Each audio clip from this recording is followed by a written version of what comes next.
Okay. All right, so we are live. Yay.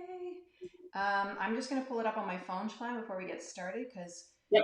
and then of course, if anybody is watching this after our live chat, you can always fast forward through this little piece as we get rolling and make sure our technology, because as we were both just saying before we got on here, our technology skills, I think we're pretty good, to be honest with you, compared to Great. what I've seen Yeah. out there. So, um, okay, it looks like we're live, so this is good. I'm going to mute my phone. And all right. Awesome. Yay. So let's get started in our conversation. And this will be for anybody that's able to join live with us tonight, can ask their questions. So I'll kind of navigate comments. So there is a place that you can put in your comments. And then I will put information that we've talked about, that Chelan and I have talked about, if there's any links to any information, including to how to get in touch with Chelan. I'm going to put that in the description for this video as well. So welcome, Chelan. Thank you so much for joining me. You're actually kind of like my neighbor just down the street. So, so we're doing our COVID interview style. Here we are. Um, so, for those of you that are new to my YouTube channel, my name is Krista Dennett. My official title in the fitness world is pelvic floor exercise specialist. But like many others, having been in the fitness industry for a long time, the topic we're going to talk about tonight is finding balance with exercise and fueling ourselves adequately with exercise. And that's why I wanted to have Chelan on today. She is a registered holistic nutritionist, and I wanted to pick her brain on things for myself and to get questions answered that I'm asked quite often, both Mhm. through my programs that are online and at the physical therapy clinic that I work at. So, welcome, Chelan. Thank you for Thank you. joining me. So, Chelan and I, we met, I think it was like 2011 or 10, yeah, no, 2011, 12, no, 2012 ish. We did Yeah. a relay running competition in Whistler together, and I made you run 7K for the first time. And that was sort of, would you say that was your first like running, Yeah. I guess? But what had you done before with exercise? You know what? Actually, I had so right around that time when we met, I had just started my weight loss journey from having my second baby. So I had never really run before, but I had just started going to the gym. And that was right around the time when I was contemplating going into like bodybuilding and stuff. So Yeah. you nabbed me right at the beginning where I was like, okay, this is a challenge. I can do this. But I had never, ever run a race like that before. So yeah. Well, Done you a few great. now, but back then I was like, I'm not gonna survive this. Yeah, I think everybody was like in the same boat Yeah. for that race. So it was so great. So we've known each other for quite a number of years now, and I've gotten to watch you and your journey to what you're doing now. So Mhm. before we get started into our main topic of finding balance and exercise and whatnot, share with everyone your journey to becoming a nutritionist, and because it's very fascinating in my opinion, because I've watched you over the years. So I'll let you take it away. Yeah. So really it came from after we did that race, I did get into the bodybuilding industry. And more so my weight loss journey, it started off with me just going to the gym. And so that was like my first foot forward. So I started going to the gym. I was doing aerobics classes just at the local rec center here. I did manage to lose about 15 pounds of just being consistent with going to the gym. And I wasn't going crazy. I actually alternated the weight room 2 weeks and then 2 weeks of, classes. And it wasn't until I met my trainers that I realized that nutrition had a huge part of it. So they were like, the scale was budging, it was moving. Um, but they were like, what are you eating? And interestingly enough, and I find this a lot with my clients actually, is that my nutrition wasn't on point, but I was actually under eating, which is a very common thing. So people naturally think, the less that we eat, the faster that's going to speed up our weight loss. And that's actually not true. So I started working with them. And once I started getting my nutrition in check, that's when I started to notice the big changes. Weight was dropping off faster. I was having different body composition and stuff. So that's what really intrigued me. I did a few years in the fitness industry as a bodybuilder, and obviously, that's a very regimented diet. I was kind of thinking in my head, like, I'm eating these foods, but other things started happening. Like, I was always tired. I was very cold all the time. And I just kind of, I wanted to learn more about it. So I signed up to go to holistic nutrition school. I had no idea what holistic nutrition school was. I remember just like looking it up. I'm like, I'm going to apply to be a holistic nutritionist. And my husband was like, what is that? I'm like, I don't even know. And I saw the word nutrition in there, and I will never forget my first class. The teacher was like, coffee's bad for you. And like, I just remember sitting there drinking my like venti Starbucks, being like, what do you mean coffee's bad for me? And it was the most eye-opening healing journey for a year of understanding exactly what was going on in my body. Like, it answered so many questions for so many years of the things that I struggled with. And that's just really where my passion came from when I went to school to be a holistic nutritionist. So I did that for a year, ran my own practice straight out. I was like, I'm going to have a practice, ran my own practice for a year and a half after I graduated. And then I've just spent the last 5 years basically being a brand educator, and still I specialize in women's health and hormones now, and being a women's health advocate and educator. So that's kind of where, I've started there and moved here. I'm still super passionate about it. But the biggest thing that I find in this industry is that there's so many gaps and there's so much misinformation. And the diet industry is mass marketed. And I see women all the time come to me because they've done every diet, every yo-yo diet. They bought every weight loss supplement. They've done everything that's come up, especially around Christmas time in January is where you see all those lose 10 pounds in 11 days. Here's a detox kit. And everybody's just like, so wants to do this, as fast and quick as they can. But what ends up happening is, it doesn't work, and we don't learn anything. And there's just a lot of misconstrued information. So my goal is to change that. Yes. And then what you're doing now is one of the first things that sparked me wanting to talk to you about this. So one of the things I know you started is your podcast, Hot Mess. And I love it because I'm 47, and I know you've entered into the perimenopause, sort of potential perimenopause stage of life too. And so, that really, I was like, listen, right? And I also was listening to a naturopath that was on Marilyn Dennis, and she said that too much exercise can actually create a lot of problems, especially hormonal imbalances, mentioning about cortisol and adrenals.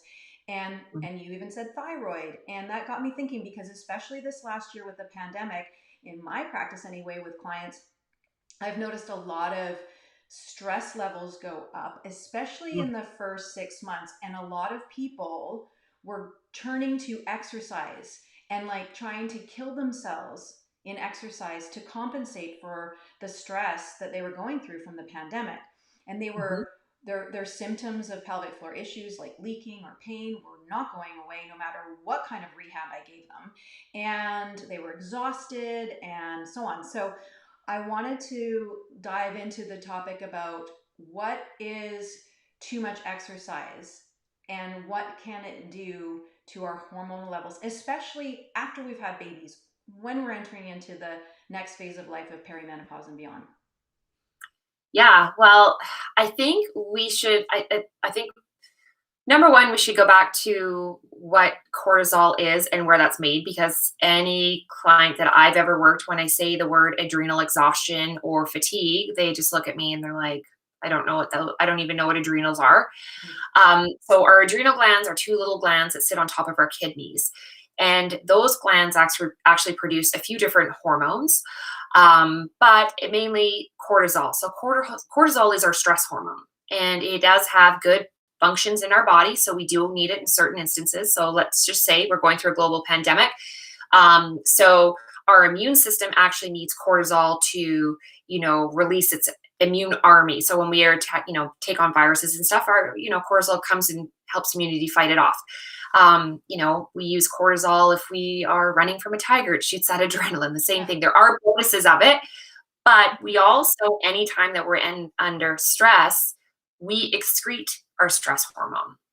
So our body, doesn't know which different kind of stress it's under. Okay. So if we're having a stressful day at work, we're having stress because we're in a pandemic, we're going through stress in relationships, school, exercise, all of that is stress. So when our adrenals are pumping out all this stress or this stress hormone cortisol all day long, it's going to get taxed. They're going to get fatigued. And that's where we see other imbalances. So basically, our body likes to be in a state of homeostasis, which means balance. So we have a variety of hormones in our body.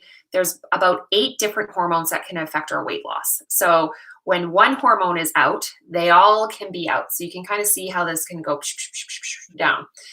So when we exercise a lot, we're not giving our body a chance to breathe and rest and relax. Our body exercise, especially when we're more fatigued, we're going to release more of that cortisol, more of that adrenaline to get through it. And different exercising actually does play a role, right? If you're going to a yoga class where you're resting and stretching, we find that a little bit more therapeutic. I know for me, if you put me in a yoga class, not those fast and furious ones, but the breathing ones, the tranquil ones, I usually come out of there feeling very relaxed, right? Where if you're going to go do sprints and high intensity training, that's a different kind of exercise, right? We usually are fatigued, we're adrenaline's pumping, we can feel our heart rates going, right? Our adrenal glands actually release that cortisol to get us to do that. We're pushing our body to the limits. We're stressing, right? So yeah, exercise in high amounts when we're already stressed can actually do more, I don't want to say damage, but it will affect us greatly. And our body, because it needs to create these hormones, will start affecting other hormones. So when our stress levels are really high and we're creating a lot of that cortisol, it'll start to affect our thyroid gland because it needs to make more of that cortisol. And then our thyroid gland will pull from our sex hormones. A number one common thing that I see in my practice when it comes to having too much stress, and maybe you might see this with some of the ladies that you're working with, especially if they're wanting to exercise, is the belly fat. Okay, so this is very common for women more so, but when we know that we have high levels of cortisol or high levels of stress, where that belly fat is very common to see. We can't get rid of this stubborn belly fat. It's kind of just sitting there, and whatever you're doing, whether it's running as much as you can or exercising more to try and lose that stubborn belly fat, often it's not budging because that's where our cortisol receptors are. So if we are fatigued and we're under high amounts of stress, our belly or our body's going to hold on to that fat because it needs to create more cortisol. So generally when people are, they come to me and they're like, I have all this, I ask them, what are your stress levels like? How are you sleeping? What are your stress levels? How often are you exercising? What type of exercising are you doing?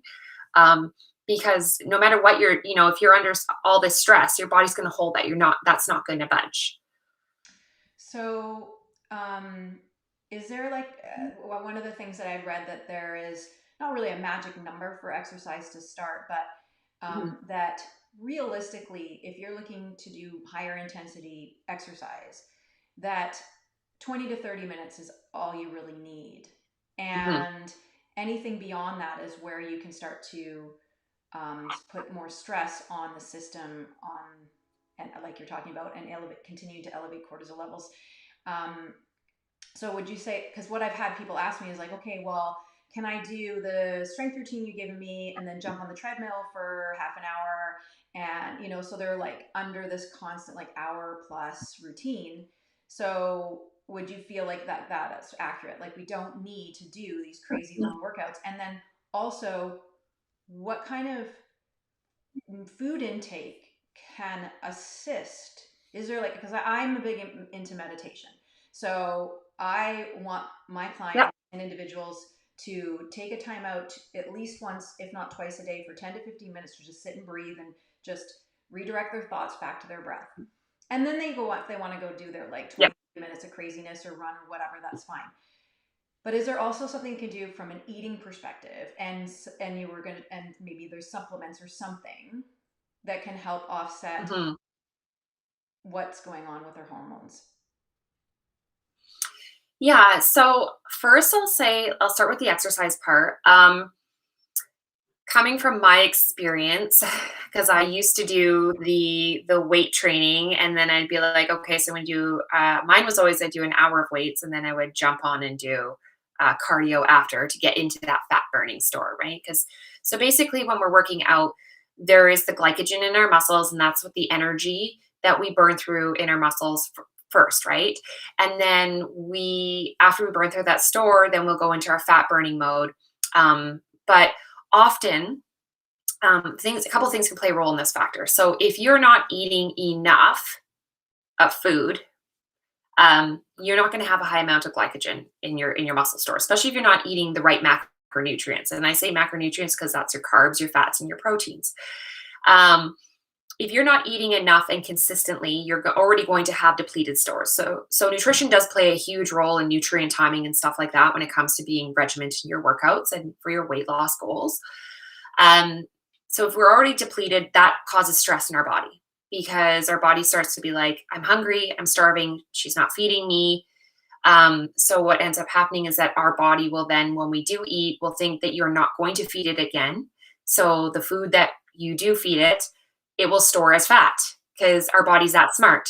So, if we are overtraining, so if we're using up those energy, that glycogen in our muscles, and then so we do like weight training, and then we get on, a treadmill for 30 minutes, sure, we will burn a little bit of fat, for energy. But what ends up happening is that our body will actually start to look for protein and it will actually eat away at our muscle mass because we're not eating, again, the right nutrients and macronutrients. So oftentimes we think more is better, but what took me many years after bodybuilding and that kind of stuff is to learn that sometimes less is better. Mm-hmm. So rest is just as important as the foods that we eat, and then alternating was the biggest game changer for me when it came to my exercise.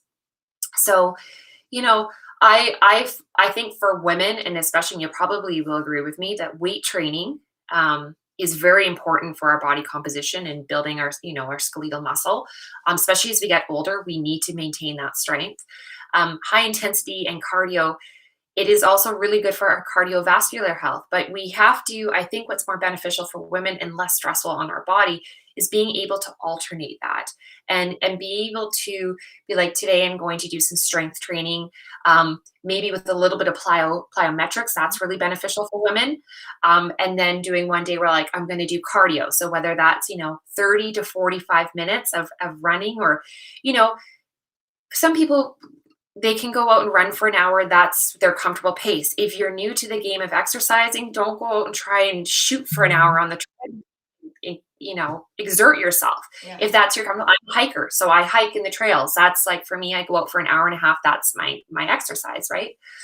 But really finding that balance between strength training and cardio. I don't think you need to be working out, doing an hour of weights and then a half an hour, doing cardio after, because you definitely do add more stress. I know on my days when I was bodybuilding, I would actually feed my body in between. So I would eat right before I went and did my strength training, and then I'd have a little bit of sugar before I actually and sugar, I mean like a little bit of juice and stuff like that before I actually jumped on the treadmill to give myself a little bit more replenishment, because I wasn't about to, go and eat away at my muscle and do that, that put more stress on it. Mm-hmm. So I think people just think more is better. The more you train, the higher amounts. And I feel like people get really stuck on the whole calorie burn too. Yeah. 800 calories. Okay, well, that is good. The whole thing for weight loss is caloric intake versus how much you're exerting. But again, there's more to that. You want to make sure you're eating properly, the right foods. And when we don't actually give our body time to rest and heal, it goes into a state of inflammation, and that causes more stress. Yes. And you see that all the time. Like, I'm sure you can recognize, like, you have a big workout, you're fatigued, you go the next day because you're like, I just got to get it in. We've all done that. And it's not a great workout. Yeah. Our body's tired. And we can totally be like, no, I didn't feel good. I could only get here. I wasn't motivated. That's our body telling us like, no, I need to rest. Sometimes I just had a client, she's 8 weeks into her program with me. And last week we had her check in and she said to me, I've been really stressed at work. I haven't been able to go to the gym. I'm sorry. And she's saying this and I'm like, it's all good. I have faith in you right now. Like I have faith. We have been working on your metabolism. You're very regimented with your food. We've created structure and balance. It's all good. Like listen to your body. And then she texted me this morning and she dropped 3 pounds. Just like her body was like, it let go of it because, it had time to rest. It had, she had to listen to her body. So it's just a narrative. This is exactly what I wanted to hear because I have been saying for years now, I come from, similar to you, we've both done our crazy journeys and I was going down the CrossFit route and I still enjoy CrossFit, but I was competing in different types of things at CrossFit level. And, if that is your goal, then you have to have the right coaching for both the exercise and the diet. But for the everyday person, what I keep saying is that because some people, they've always wanted, well, should I do the cardio first or should I do strength? I'm like, how about do them on different days? And so my general guideline that I have stuck to, and this is where I first did for myself, is I said I have an hour a day, but I wasn't working out for an hour because I couldn't run at that time for an hour. But I gave myself an hour a day because I needed to have a good warm up. I needed to have a proper cool down and I needed to have the stuff in between. And I did 3 days of strength, 3 days of cardio interchanged, and then a rest day where I just do an active rest day, like go for a walk or do something. And then of course the eating side of it and fueling it properly with the right thing. So that's another thing, is to think about, okay, what do you need to fuel for strength and resistance training, and what do you need to fuel for cardio, because it does take different energy systems for either. So but it doesn't need to be complicated. And I think this is what everybody's trying to make it so complicated. And the big thing, and this is what I wanted to touch on, is I've had a lot of people tell me they're doing intermittent fasting. And they're doing their intermittent fasting, but they're working out in the morning when there's no fuel in their body. And so I need people to understand that, like you just said, if you have no fuel in the body, then the body is going to start to attack the protein, the muscle. So it's going to store your fat, it's going to take away your muscle. So it's actually going against what you were wanting it to do. And absolutely. Yeah. Do you have any thoughts on intermittent fasting and what? I do. Oh, I totally do. Sorry, my dog just came in here. I just was talking about this a couple nights ago in my live too, because again, I don't want to put it under one of the diet trends, but it is very trendy. So the thing with intermittent fasting is that it can be beneficial to help. First off, from a nutrition standpoint, intermittent fasting is great to give our digestive tract a break. Okay. We do all of our digestive healing at nighttime. It's great if you have any kind of digestive disturbances, and just right off the bat too, if you have stomach issues, bloating, gas, irritable bowel syndrome, diseases, anything like that, and you're not addressing that 100% is going to cause more inflammation and stress in your body, as well as you're not going to be absorbing any of the foods and the nutrients that you're eating from your food. So number one, that should be your goal before you go on a big journey of exercising and eating right. You want to make sure your digestive health is on point. So when it comes to intermittent fasting, the biggest thing is like clients will say, let's do this. I get people to do a 5-day food log before you even start working with me. I assess where you're at with your nutrition. Obviously I'm not doing it to judge the food that you're eating. I do it to see how you eat. So are you 3 cups of coffee a day, and then you eat at 1, and then you eat at 3, and then maybe you have a snack at 9, or are you riding the carb train and spikes in blood sugar? I look to see what's going on. most of the time, and I think I mentioned this earlier, people are under eating. So if you are constantly under eating and you're not fueling your body with enough foods, intermittent fasting is not going to work for you because you're already fasting. You're already in starvation mode. You're not giving your body enough nutrients. So for you to be like, okay, I'm only going to eat between hours of 10 and 4, but you're eating like 1.5 meals as if like what it would be like if I put you on a program with how much food you'd be eating, and then you're not going to eat for 14 hours or 16 hours. Like, to me, that's just, you're just in starvation mode. So when people want to do intermittent fasting, it only works if you are eating enough food consistently. So you're eating every 3 hours, the right macronutrients, the portions that you need for your body to thrive. So generally I tell my clients we'll do that for a month to get you on a consistent schedule. And then we'll be like, okay, let's try intermittent fasting. Let's see if you eating between the times of 10 a.m. and 4 p.m., if you notice any difference. Maybe that will, like, sometimes when people hit a plateau in their weight loss, we'll do some fasting. For women should start at between 14 to 16 hours. You never do a 24-hour fast. Those are 22, like doing 24 hours of fasting. I don't recommend women to do 24 hours of fasting without eating at least about 500 calories throughout the day. And that being just of, our vegetables and drinking enough water and getting some nutrients, because that again is too hard on our body and it's very stressful for our hormones. It can cause havoc. So it does work, but not just don't go out there and be like, okay, I'm just going to only eat through this window. And, do it if you have the right tools and that that your nutrition's, I don't want to say on point, but that you're consistent. You have a general idea of what your body needs to thrive. So But lots of people just decide to do it. would you say if somebody is going to do the intermittent fasting, what would you do for their exercise around the fasting time? I wouldn't do it fasted. So not at all. Generally, like I said, like most people will, like I was a fasted cardio. So I'll just touch on that too, because a little bit, but if you're coming off of a fast, your body needs those nutrients, right? So we're constantly burning calories even while we're sleeping. So if you were to if you wear an exercise watch or like an Apple Watch and you look at, like, you can see that while you're sleeping, your body's constantly burning calories.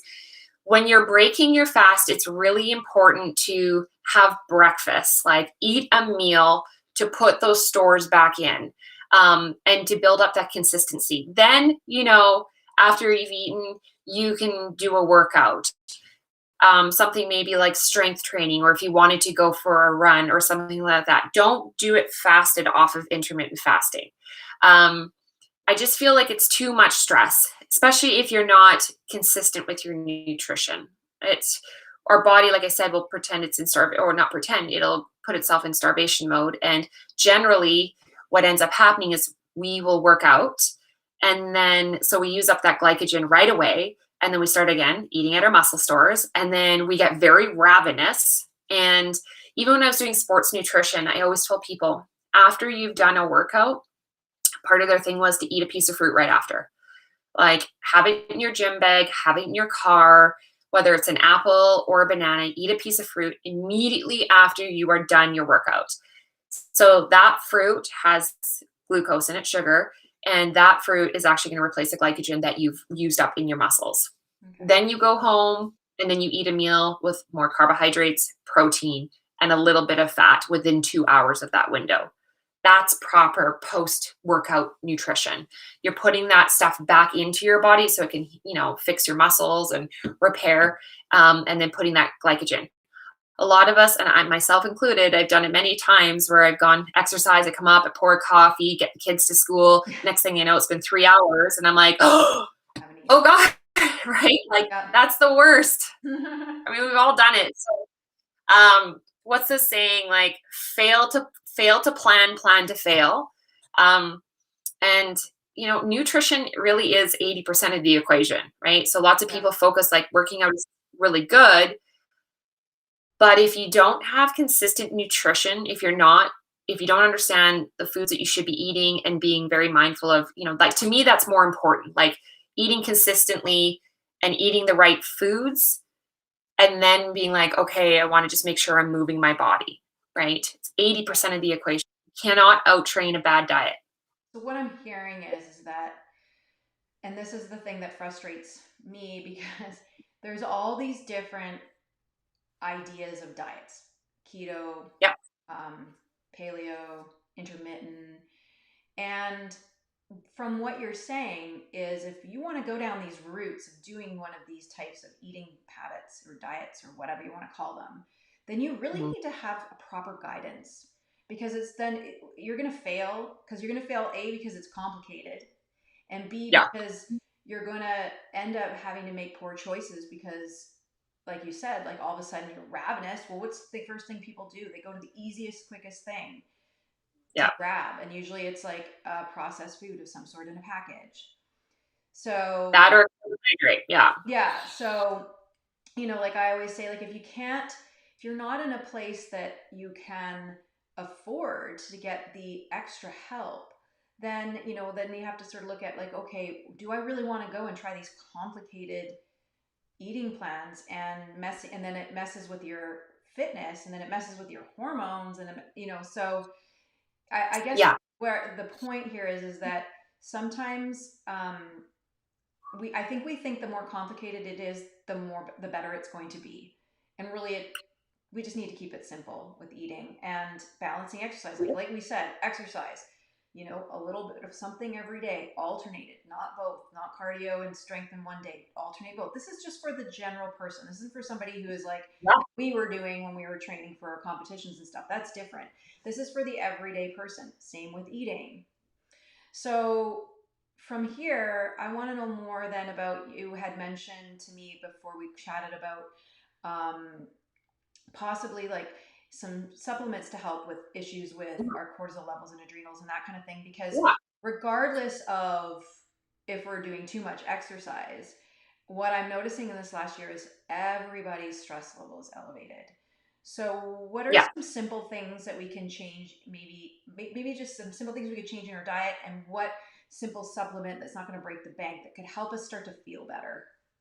Yeah. So, definitely, I'm totally going to go back to what you said about Oh like the yeah, regular person nutrition. Because I was like, oh yes, hand up, hand up. for sure.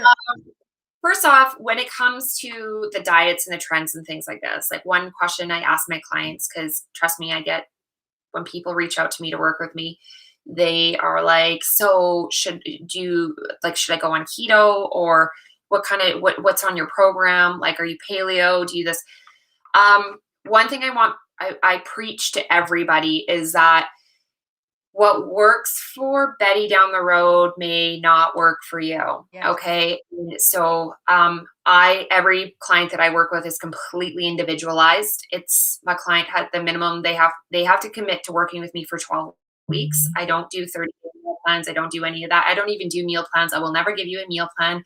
Um, my goal is to teach you the fundamentals of nutrition, Yeah. and so that you are not printing off a meal plan and putting that on your fridge and following that. Because what ends up happening is I see people follow that, and then when they're done, they've learned nothing. They're so regimented on eating that. So when it I'm comes to working on diets and that. things like that, That's right? yeah. Like I in was there, yeah. yeah, I've like, asked for meal and plans lots from within my scope, and I'm like, no, it doesn't work. no, that I understand, and I appreciate that people are looking for, but how to incorporate this. But that is the best part of it is that it comes to the work with you. Like working with somebody who's a professional in like nutrition or even a dietitian is like teaching you to look at food as like, what is this food giving my body? Is this nourishing my body? Understanding the fundamentals. That's what nutrition school taught me. I mean, coming off of eating a meal plan for 3 years and excessively exercising, to being like, I don't want to do this anymore. But then I thought, if I didn't exercise, if I didn't get up at 5 and do fasted cardio, if I didn't do this, that I couldn't live a normal life. Like that's all I knew. So I had to retrain all of that in my brain. Yeah. And it took me years to get over that. So when it comes down to nutrition, it definitely is just keeping it simple. Stay on the exterior of the grocery store. Stay away from the inner aisles of the packaged, processed stuff. 2/3 of your plate should be filled with vegetables. Eat vegetables all day long. Fruits 1 to 2 servings a day. Be mindful of your portions. Carbohydrates are not bad. Carbohydrates in excess, and when they're refined and full of sugar, well, of course, we know that we can only metabolize a certain amount of that before we gain fat. Protein, protein, protein, whether that's plant-based or animal-based, but protein is the building block of our body. And healthy fats. Ladies, we need healthy fats for our hormone levels. So do not be afraid of healthy fats. Okay. So those are like the basics. So stay on the exterior side. When it comes to our health or our stress levels, and more so as we get older, sleep is very important. So our sleep does affect our weight loss. Okay. So melatonin is on a teeter-totter for that cortisol. So when we have high levels of cortisol, we're going to have lower levels of melatonin. So when we're under a lot of stress, I'm sure most of us know we have a crappy sleeps. We have insomnia. We wake up throughout the night. So make sure sleep is important. What ends up happening too is that ghrelin is our hunger hormone and leptin is our feeling of satiety hormone. So that's also on a teeter-totter. So when we have an imbalance of that, that's going to affect it. And that gets imbalanced from our sleep and stress levels. So when we're under stress, a couple things we can do: make sure we're getting a lot of sleep, make sure we're taking a rest day. Supplements that do help with our stress level: magnesium. Okay, so magnesium is our anti-stress mineral. Magnesium biglycinate is by far my favorite form.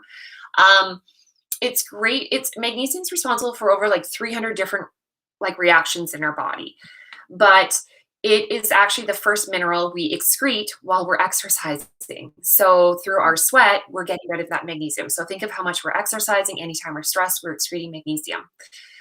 It's a smooth muscle contractant, and it increases peristalsis. So if you find that you're constipated quite a bit, magnesium does help, but it helps promote relaxation in our body. So I always tell my clients to take it at bedtime. Usually that helps people fall asleep, but it helps reduce the stress levels in our body. Things like ashwagandha, those are great herbs to take for stress levels. L-theanine. Usually I tell people, if you are very anxious or have high levels, stress, you can always go to a health food store like Palm, or Thrifty's has a selection, or even Body Energy Club, or wherever you are, and ask for things that help with stress. But they probably will show you things that contain L-theanine, ashwagandha, rhodiola. Those are all adaptogenic herbs that help reduce stress in the body. Breathing, you said you meditate, so that's really good. One exercise I get people to do to reduce stress in our body is to take 4-second inhales in through their nose and then 4 seconds out. And taking 1 minute a day to do that. And generally, the first couple of breaths, I usually get people to do this in my seminars. And I'm not laughing, but they're always I tell them all to sit in their chairs and close their eyes. And they're all like, what? No? And I'm like, you can see everybody in the crowd tense up. And then I'm like, just do it. You're fine. I'm not going to take your picture while your eyes are closed. But then you can see, as they start taking these breaths, you can see their shoulders drop. Everything starts to relax. And that's because those deep breaths tap into our parasympathetic nervous system, which is controlled by our adrenal glands and our stress response, right? Yep. So this is fight or flight, right? So a fight or flight, when we release that cortisol and that adrenaline, and our rest and digest is when we bring that cortisol level down. So lots of deep breathing. And foods, definitely eating consistently. So carbs, fats, and proteins every 3 hours. Try not to go past 3 hours of eating. You should generally be aiming to eat between 3 to 4 meals a day. And you really want to have balanced blood sugars. When you're eating sporadically throughout the day and high, sugary drinks and coffees and lots of carbohydrates that spike those blood sugars, again, inflammation. You're going to be hangry. You're going to be riding this train all day long. That adds more stress to us. And I also find people will crave a lot of salt when they are adrenally fatigued or under a lot of stress. They'll crave salty chips, anything. I always ask my clients, are you a sweet person or are you salt? When people say salt, then I'm like, how are your stress levels? So yeah, all the little nutrition trips or tips or tricks that I have up my sleeve. But anything like Himalayan pink salt or Celtic gray sea salt on your food can help support your adrenals. So our body's pretty smart. It will tell you what it needs. So, if you're craving salt, your adrenals probably like, I need a little bit of extra salt. I'm not talking about table salt or sodium, but like Celtic gray sea salt or Himalayan pink. So, yes. So I have one last question then about the hormones and stuff, and then we'll summarize what we've been through and wrap it up. But Yeah. you had mentioned about thyroid, and I'm curious about this because I'm Yeah. going to admit something. So I was through my pregnancies and postpartum. They kind of like thought, I mean, I knew I had postpartum depression, but then they tested my thyroids, and because it was slightly in the hypo position stage or zone, Mhm. that they're like, oh no, it's just your thyroid. And so they put me on thyroid medication. And I stopped taking it more than a year ago, and I have not noticed a single change in anything. Mm. And even I haven't been tested again, but I will be very surprised if it is elevated to into the hypo zone, because I don't think that was the issue. I think that there was true postpartum issues, but I also think that there were other issues. And I'm curious because you had mentioned there's some kind of relationship between thyroid and Mhm. cortisol and adrenals. So what's that all about? So, I encourage everybody, like, I do this with my clients. So, I have hypothyroidism too. So, I was diagnosed with it when I was in nutrition school. That actually was one of the awakenings for me because A, I gain weight really, really easily. And B, it's hard for me to lose weight. I'm constantly tired, lived with chronic constipation, mind fog, depression, hair falls out. Yeah, I didn't have Like, any of that, so that's why I'm interested yeah. in this. Well, I mean, especially, okay, so for me, I actually never end up taking medication. I was like, I'm just going to take desiccated. I can tell my thyroid is a little bit out from stress levels, though. And even if I drink too much coffee, it instantly triggers me. So, our thyroid, I always tell people, you can't treat a thyroid gland without treating the adrenals because when we're producing so much cortisol and we're under high levels of stress, we're not our adrenal glands can't keep up with that cortisol production. It's going to pull from the thyroid gland so that it can keep making that cortisol. So then what ends up happening is that thyroid gland is not producing enough of that, or it's what it attacks the thyroid gland. So it's, causing it to cause either too much of that thyroid stimulating hormone or it's not creating enough of that T3. So we generally will see people who are under high amounts of stress, and actually from the bodybuilding industry, it's like hypothyroidism or low functioning thyroid is very, very common. It's a side effect of that. I have met so many girls who've walked off that stage who are like, I have hypothyroidism. I was diagnosed with hypothyroidism. I'm like, well, yeah, because you had shot your adrenals with all the fat burners and the caffeine and the excessive exercise. Like, this is very, very common. So there is a huge link. If you go, I tell people to go online and look up hypothyroid symptoms compared to adrenal fatigue. They're very, very similar. There's just a few difference. And just for those who are listening, is that our thyroid actually controls our metabolism. So if we have a low functioning thyroid, if we're not creating enough of those hormones, it's definitely going to have an impact on our metabolism. So all of the HIIT training, plyo, eating, healthy, doing all of this, if our thyroid is not functioning properly, our metabolism is still going to be, Right. down here. It's not going to be functioning. So this And is just to very be interesting. clear, pardon? Well, I'm just saying this is very interesting because there are two key areas where I see women say, "Oh, it turns out I have problems with my thyroid." What I see, like, interesting that you see it Mhm, in the high level fitness, but I see it in postpartum and in the mhm, perimenopause stage because things are happening. They're not getting enough sleep. They're under mhm. stress because a new baby, for example, or maybe a change in life. We're now in our 40s and then you think about it differently. So it's very interesting to me to see. And then you go and you do your exercise and you're trying to do all these things and nothing's happening. Well, what's another thing too, now that you mentioned, so women are more prone to hypothyroidism once we hit our 40s. It is actually one of the most diagnosed conditions that women have is hypothyroidism. We live with it for so long, and then you know once we get older, then we start. They actually are doing more testing now, but then our symptoms can be even more worse, and then we get into our perimenopause. So there are a lot of mirroring symptoms of perimenopause and thyroid conditions. Mm-hmm. One thing, since you brought up postpartum, yes, definitely having a baby can be, obviously it is stressful on the body, but it can affect our thyroid levels, but also low iron. And this is another one that women often um, they don't realize it, right? Especially if you have heavy periods. And just for those ladies who exercise quite a bit, if you are very athletic and you exercise quite frequently, especially if you're a runner, you actually are more prone to low iron stores in your body and or anemia, because we don't keep up our blood supply or that production of our blood vessels. Mm-hmm. So low iron there is research out there that is linked, which could be something for you. Being diagnosed with hypothyroid, there is a link between Yeah. low iron levels and same kind of symptoms as well. Depression, anxiety, hair loss, not sleeping properly, those all mirror thyroid symptoms as well. If you were to look at what low iron and anemia symptoms are, Yeah.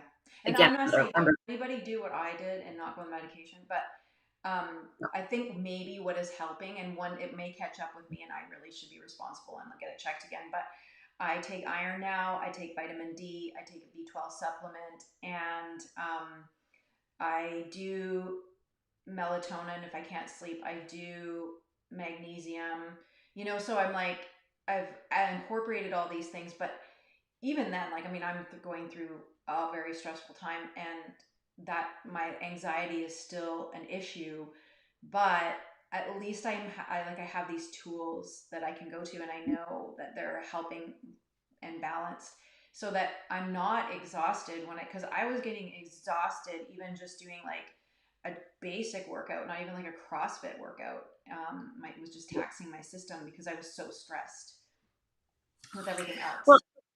for women too, like our cycles will play a role, and that's something that women don't consider either. So depending on what stage we are in our cycles, this is probably like a whole other chat that we Yeah. could do, but depending on like your ovulation, your follicular stage, there is different things that are going on in our body. And estrogen and progesterone, because you've mentioned anxiety, progesterone is actually our anti-anxiety hormone. So when we have sufficient stores of progesterone in our body, it actually is supposed to leave us feeling like cool and calm, like a cucumber.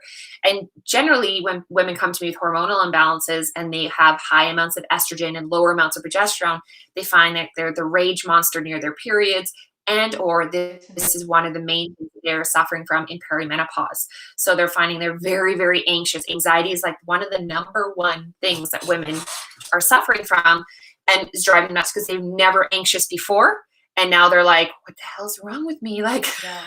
I'm like Huge. crazy. So, and guess what? Is that all of our sex hormones, those hormones are all linked to if we have too much stress. So yes, it's good to, it's important to eat healthy and look after and nourish our body. It's great to have, healthy levels of exercising, but rest is just as important. So we need to have that balance in, our lifestyle. Exactly. So that's where I want to sort of summarize what we talked about, so people have some key point takeaways, and then where they can find you. Um, Mhm. so the takeaway that I've got from this is that if you are looking to do exercise for the simple fact of weight loss or maintenance, it doesn't have to be in excess, and there needs to be balance of alternating your strength and cardio. So just keep it simple. So if we were just to put it Mhm. on a basic situation, strength day, cardio day, strength day, cardio day. It does not need to be beyond about half an hour to 45-minute run. It doesn't need to be up beyond high intensity or plyometrics beyond like a 20 to 30-minute capacity. And anything Yeah. beyond that, we could potentially do going the opposite of what we're trying to achieve. Um, the foods that we choose, we all know the foods that we choose and when we eat those foods are important. Um, and also taking time to rest, taking time to breathe so that we can manage the imbalances that can happen, whether they're muscular imbalances, hormonal imbalances, and everything. Um, there are ways that we can eat. We could talk, like we've talked about different ways of eating. There are supplements we can take to help, and I think that is something that needs to be looked at on an individual basis for each person. But I want everybody to realize that if it's complicated, it's not going to work, as we know, and it doesn't need to be complicated to find balance. No. So that's sort of my takeaway from all of this. And I'm going to be messaging you after to get a few of those supplement ideas because there's some things that I see I'm missing from your list. I'm like, I'm gonna add those Right. in. That So, also came simple, but you don't have to overcomplicate things, right? I no, feel like too, it's like when you sign up to do something and it has a million tabs and you're like super excited for the first 3 days and then you're like, oh, I can't do this. Like, no, just choose one thing that you're going to focus on that week. When it comes to, like, I tell people, I'm like, remove one food that like it's not good for you. Don't say you're never going to have it again, but like, I'm only going to have this on Saturday, whatever. Like, start with very small goals. yeah. Um, I have to do and this build new habits. exercise when I'm working with women and rehabbing pelvic floor. It's like, okay, we're gonna like shift a little, but I'm not gonna make it complicated. If you make it complicated, it's just never gonna work. So little steps at Right. a time. Work within your own mind frame that you can manage, and that's seems to be the best to focus on. Yeah, for sure. Um, so you have your podcast, Hot Mess. Is I that launched do. or is it starting? When's it starting? It launched yesterday. So I'll put the link in the description below for that. Awesome. I've seen glimpses Thank, of it. I think it's awesome. Everybody should check that out. thank And you. if people want to work with you, we are in the greater Vancouver area, but you take people virtually as well. So that's there as well. And so I'll put the link to contact you. And there were a few points that we made throughout here. I'll try to see if I can summarize a couple of them in the description below. But yeah, unless you have any final comments, I think we touched on some really great stuff here, and I appreciate it. Yeah. Yeah. Yeah, no. Thank you for having me. It was good. It was awesome. Yeah, this is great. I love doing these things. I love learning, and I hope everybody else Yeah. has learned something as well. And the takeaway is keep it simple. Don't Keep have it simple. Rest is just as important. rest is just as important to help find. Yeah. All right. Well, thank you, Yeah. Chelan. Thanks. And thank you everybody for watching. And if you have questions after this video has been recorded live, you can always put comments and we'll get back to you. All right, I'm going to sign off. Thanks, everyone. Bye.